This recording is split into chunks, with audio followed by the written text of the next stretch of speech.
एक फिल्म ने एंटायर बॉलीवुड को शैटर्ड कर दिया। पॉलिटिकल पार्टी के लोग कह रहे बाप रे बाप, इतनी बड़ी प्रोपेगेंडा फिल्म आज तक देखी नहीं। अब वो अलग बात है कि देखी या नहीं देखी, वो अलग डिस्कशन होगा। अभी तो आनंद सर भी जुड़े हैं, प्रतीक भाई भी जुड़े हैं, राजेश सर भी जुड़े हैं, बाकी लोग भी जुड़ेंगे। लेकिन मैंने धुरंधर को किसी और दृष्टिकोण से देखा भाई, विशेष करके आखिर के जो 3 मिनट के अंदर जो अर्जुन रामपाल ने शब्द कहे हैं वो मेरे कानों में गूंजता रहा, और आज भी उसका इंपैक्ट है, उसकी ग्रेविटी है। अब फिल्मों का कीड़ा रहा हूं और तिरंगा से लेकर के गैंडा स्वामी तक वो देखता रहा। तो उस वक्त खबरीलाल थे, वो रजत बेदी जी, उसको लग रहा है कि ब्रिगेडियर सूर्यदेव जी ने प्लांट करा के मरवाया और वो पाकिस्तान भेज दिया। फिर अब वो जमाली बन गया। लेकिन ये फिल्म का इतना मेल्ट डाउन क्यों है? कोई कह रहा अफीम खा करके आई हूं 4 घंटे तक। मैं सोच रहा था भाई, इसके पहले आपने कलकत्ता फाइल, बंगाल फाइल में अफीम खाया, आप फर्स्ट डे फर्स्ट शो अफीम खाने क्यों पहुंचती हो मैडम? जरूरत क्या है अफीम खाने की? मत देखो, सुप्रीम कोर्ट भी बोलता है। तो सबसे पहले आनंद सर से ही आऊंगा और पूछूंगा, आनंद सर, क्या ऐसा हो सकता है कि एक फिल्म के कारण पूरा इकोसिस्टम हिल जाए? और ऐसा लगने लग रहा है कि आज के पहले कोई प्रोपेगेंडा फिल्म बनी नहीं अलग अलग सरकारों में। जी जी नमस्कार, बहुत बहुत शुक्रिया। पहले तो मैं ये अपनी तरफ से एक पर्सनल वो करना चाहता हूँ। Thank you to Jaipur dialogues and thank you for the amazing attendance and marvellous audience and my panellist. It's a real pleasure and an honour to be here. लेकिन इससे पहले कि हम बात शुरू करें, देखिए हमें ये समझना पड़ेगा कि हमारा देश जिस कगार पे खड़ा है, हमें हर चीज़ को सोच समझ के बोलना चाहिए और हर चीज़ को एक क्लैरिटी से देखना चाहिए। किसी की भी फीलिंग्स हर्ट नहीं होनी चाहिए और हमेशा सच्चाई को हमें बताना चाहिए। तो इसलिए मैं किसी को फोर्स नहीं करूँगा, लेकिन मैं खुद 30 सेकंड्स के लिए कंडोलेंस करना चाहता हूँ कि अतीक अहमद साहब अब ईद नहीं मना पाएंगे। तो मैं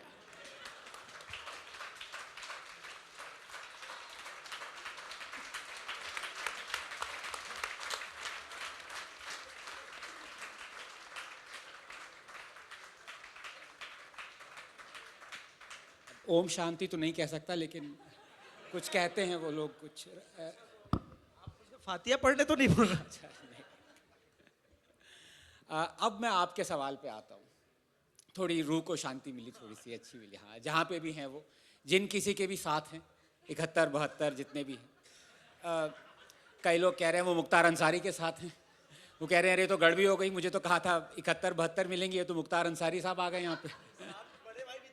अच्छा, किसी ने मुझे बड़े साहब कह दिया यहाँ पे। भाई ऐसा मत करिए प्लीज़, दोवाल साहब पीछे ना पड़ जाए मेरे। वैसे भी नहीं, देखिए बात अगर मुंह से निकलेगी तो बहुत दूर तक जाएगी। तो पहले तो मैं 2-3 लोगों का शुक्रिया अदा करना चाहता हूँ। एक सबसे पहले जिन्होंने जो भी मेरी आंखें खोलता है वो मेरा गुरु बन जाता है। अब जैसे जाकिर नायक मेरे गुरु हैं, चाहे दुनिया कुछ भी उनको कहे, लेकिन उन्होंने मेरी आंखें खोली। उनकी वजह से मैंने कुरान 3-4 बार पढ़ी है। और इसलिए मैं कहता हूँ कि स्कूलों में गीता से ज़्यादा कुरान लोगों को पढ़नी चाहिए। रियलिटी तब समझ में आएगी। और ऐसे ही दूसरे जो मेरे गुरु हैं वो हैं जेम्स ऑफ बॉलीवुड। उन्होंने हमारी आंखें खोली, संजीव जी। यस। और आपको एक अलग से, एक तरह से अब एक क्लैरिटी आई है कि पाकिस्तान सिर्फ एक देश नहीं है, पाकिस्तान एक सोच है। और वो सोच पाकिस्तानियों में भी है और हिंदुस्तानियों में भी है। ये धुरंधर ने दिखा दिया है। वरना एक फिल्म जो बनी है पाकिस्तान के गैंग्स के ऊपर, पाकिस्तानी लाइफ के ऊपर, टेरर स्टेट के ऊपर, सारे उनके मोस्टली जो कैरेक्टर्स हैं, विलेंस हैं, वो सारे पाकिस्तानी हैं। इंडियन मुसलमानों से क्या लेने देना उसका? लेकिन वो वाले वहाँ एंजॉय कर रहे हैं, पाकिस्तानी अगर वहां पे बैन नहीं होती फिल्म तो यहाँ तो 1,500 करोड़ कमाए, वहां 3,000 कमा सकती थी यार। 3,000 करोड़ पता नहीं है उनके पास इतने कि पास नहीं। पैसे हाँ, हैं उनके पास। तो वो अब टिकट के पैसे आटे से देते हैं, ऐसा कुछ चल रहा है वहां पे। बार्टर सिस्टम शुरू हो गया है। यहां पे लोगों को इतना पसंद क्यों नहीं है? क्योंकि एक तरह से हम, जैसे मैं कहता हूं कि अपीजमेंट का लेवल यहां तक पहुंच चुका है कि वो शुरू हुआ वेलफेयर से, वो फिर आया वोकफेयर पे, और अब वो आ गया वॉरफेयर पे। और सिचुएशन ऐसी है कि आप अब एक्चुअली क्लैरिटी से देख सकते हैं कि ये देश 30 साल बाद कहां पे होगा। पहले ये थोड़ा सा एब्स्ट्रैक्ट था 20-30 साल पहले कि चलो भाई ये अपीज कर दिया, शाबानो जाइए।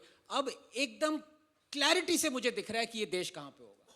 और अगर स्टेप्स नहीं लिए मोदी जी ने या उनके बाद जो आएंगे या कोई भी आएगा, तो ये 30 साल ही नहीं, ये उससे पहले 20 साल होने वाले हैं। अभी आसाम के इलेक्शंस होने वाले हैं, आप जरा डिस्ट्रिक्ट्स की डेमोग्राफी देखिए वहां पे, तब आपको पता चलेगा। 1/3 districts are heavily Muslim majority. और ये बात नहीं है कि मुस्लिम मेजॉरिटी हो तो प्रॉब्लम है, हिंदू मेजॉरिटी तो प्रॉब्लम नहीं, ऐसी बात नहीं है।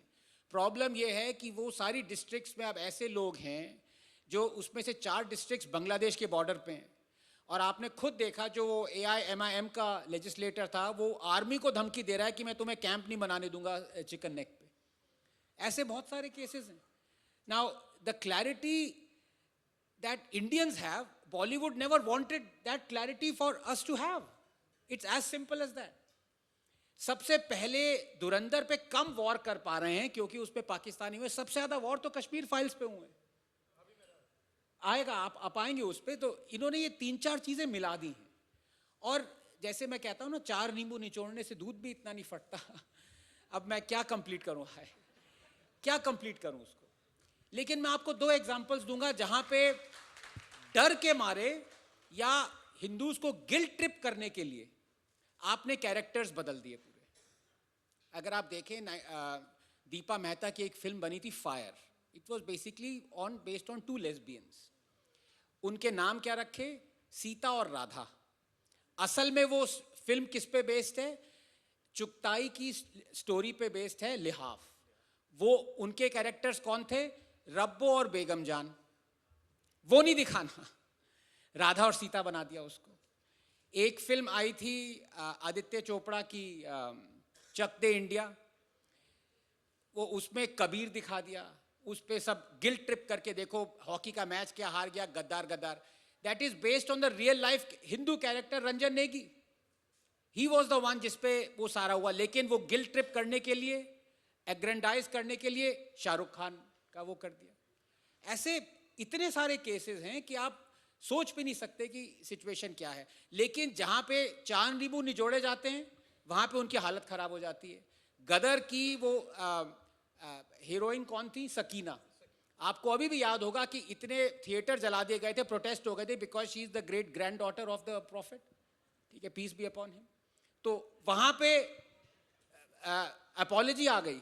आपने देखा कि वो Maniratnam had to apologise for Bombay.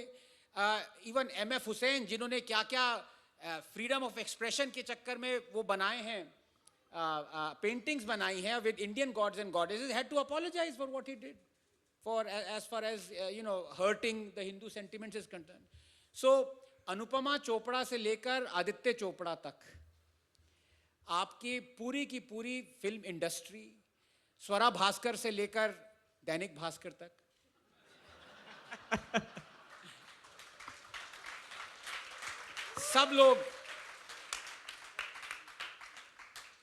सब लोगों का बस एक ही ये है कि किसी भी तरह से हिंदुइज्म को नेगेटिव लाइट में प्रोजेक्ट करना है और इस्लामिज्म को कुशन करना है।